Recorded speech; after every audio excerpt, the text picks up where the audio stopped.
Welcome to the Run Lift Mom podcast, where we're talking about running, lifting, and momming, not necessarily in that order. And this is a special format of the Run Lift Mom podcast because it is a Saturday with Susie, a quick tip to save you time. I can't give you more time, but I sure can help you with the hacks that can help you prioritize and make the most of what you got.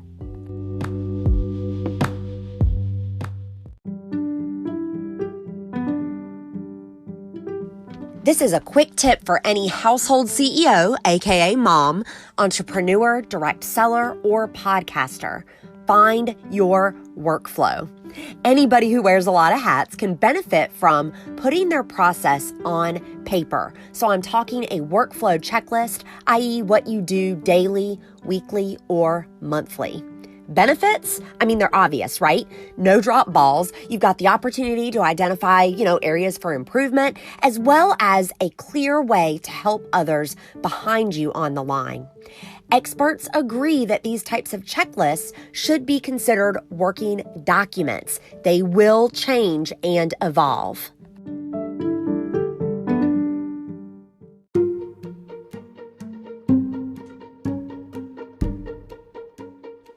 Now, before I give you an example of my checklist, I want to note that I have it in two different places due to my lifestyle. Number one, I've got it printed out on cardstock paper, and then I laminated it. That way I could mark off in dry erase or wet erase marker, and it's on my bathroom mirror because that's a place that I am often, so a highly trafficked area.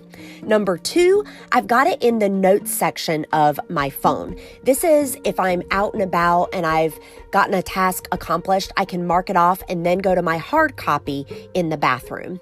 On the iPhone, you guys, the notes section is awesome, and the checklist function is in a circle with a check on the bottom. There are also some really great templates on Evernote, which is a standalone app, as well as an app called Daily Checklist. They can achieve the exact same thing. They're probably fancier. I do it on the notes on my phone.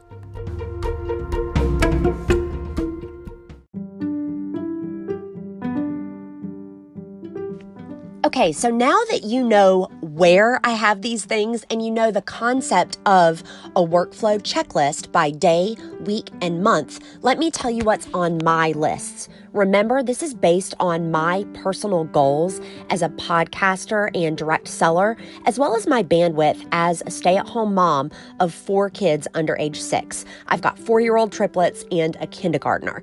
So again, this is meant to be an example, but I hope you can draw some parallels to your own scenario, or it can serve as a great brainstorm to get you into that monthly, weekly, daily mindset. I've got 5 things on my monthly checklist. First and foremost, it's new teammate onboarding. This is mostly on the Zaya and Red H Nutrition side, but when people join our brand, I serve as a business coach to those new folks, and I help them with their training, getting to know the company culture, that kind of thing. So that's one of my tasks. Another thing that I do monthly, and I want you guys to hear this one, I do monthly a deep dive on the larger Zaya Active Facebook groups. So Zaya Active is a direct sales brand, and like any DS company, we have like 5,000 Facebook groups. You guys, I don't have notifications on for any of these groups outside of my nuclear team. Once a month, I set 30 minutes aside, a half hour, and I do a deep dive on all of the other ones that I'm in, but I don't have notifications on. Then I know what's going on, but I'm not necessarily going down rabbit holes daily. This is a cutting the fat strategy that has worked really, really well for me. I don't think it would work for somebody who's like new to their brand, but guys, I started doing it after about a year in, and when I did a time audit, I saw that it saved me 2 to 3 hours per week. You heard that right, 2 to 3 hours. So my question for you is, where are your distractions and where can you cut fat? The other things that I have on my monthly checklist, I do outreach to podcast guests that I do interviews with, outreach to new teammate prospects for both the Zaya Active and the Red H Nutrition brand. And then also I record and edit bonus podcast episodes like the Saturdays with Susie.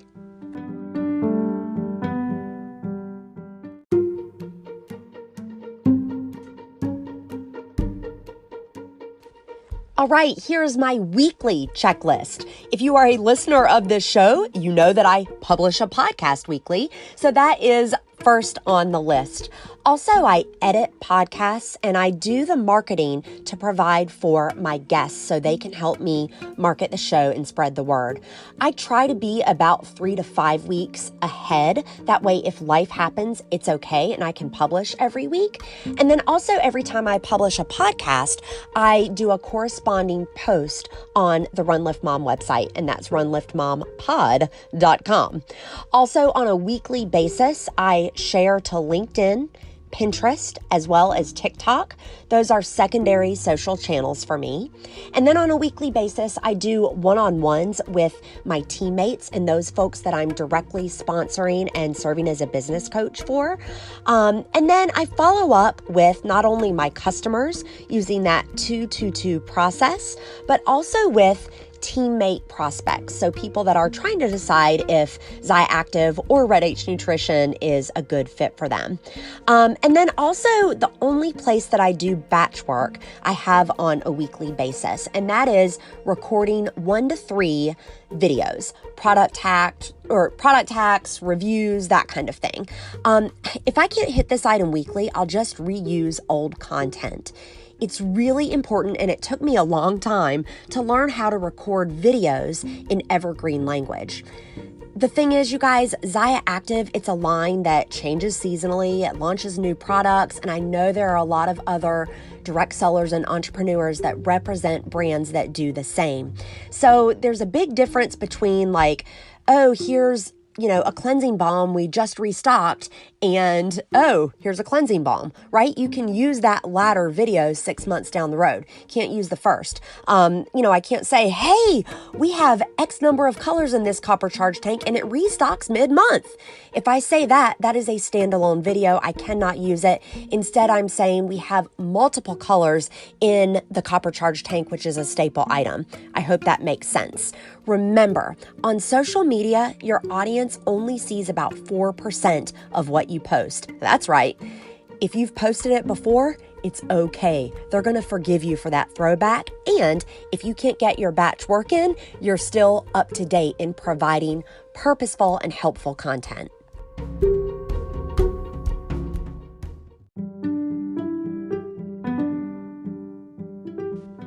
All right, and finally, the daily checklist. These are the non-negotiables for me. First and foremost, I pray for my teammates and my business. Second of all, I post to Instagram stories.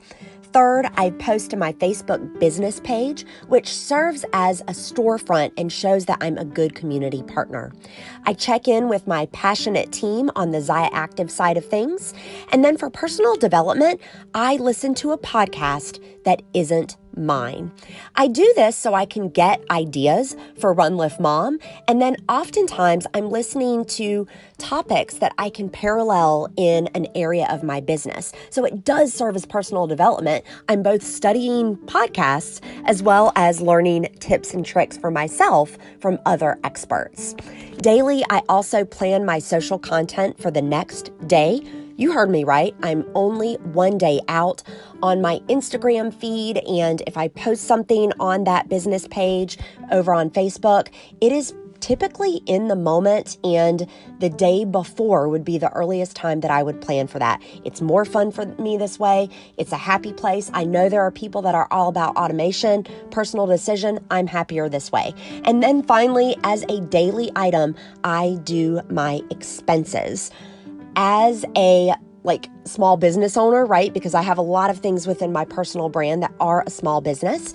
I'm able to write off a lot of things. And if I don't do this daily, I will put it aside. It will pile up, and then something's going to fall in between the cracks. This used to be on my weekly checklist, and then I found myself not paying enough attention to it. And a really good piece of advice I got early in my corporate wellness career was always pay yourself first. At that time, I had a company called card and an expense report to fill out. And a mentor told me, that's the first thing you do. If you've been traveling and you get back to the office, you do your expense report before you even check your email. Pay yourself first. And so I've taken that advice over on this side of things as well. And every single day I'm opening my spreadsheet for expenses. Sometimes I don't have any for that day, but when I do, since it's part of my daily checklist and my workflow, it definitely doesn't fall between the cracks.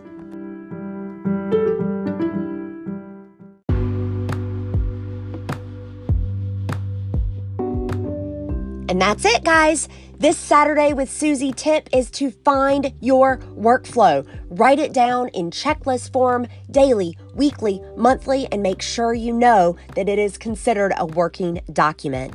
Until I get into your earpiece again, remember, for while bodily training is of some value, godliness is of value in every way, as it holds promise for the present life and also for the life to come. That's from 1 Timothy 4:8, and this has been the Run Lift Mom podcast.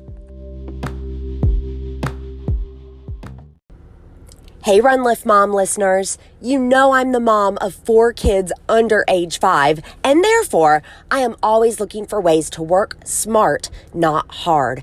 Anchor is the smartest way to make a podcast. Let me tell you why. First of all, there are creation tools that allow you to record and edit your podcast right from your phone or computer, but Anchor will also distribute your podcast for you, so then it can be heard on places like Spotify, Apple Podcasts, and a whole lot more. You can make money from your podcast with no minimum listenership. It is quite literally everything you need all in one place. And y'all, it's free. So download the free Anchor app or go to anchor.fm to get started.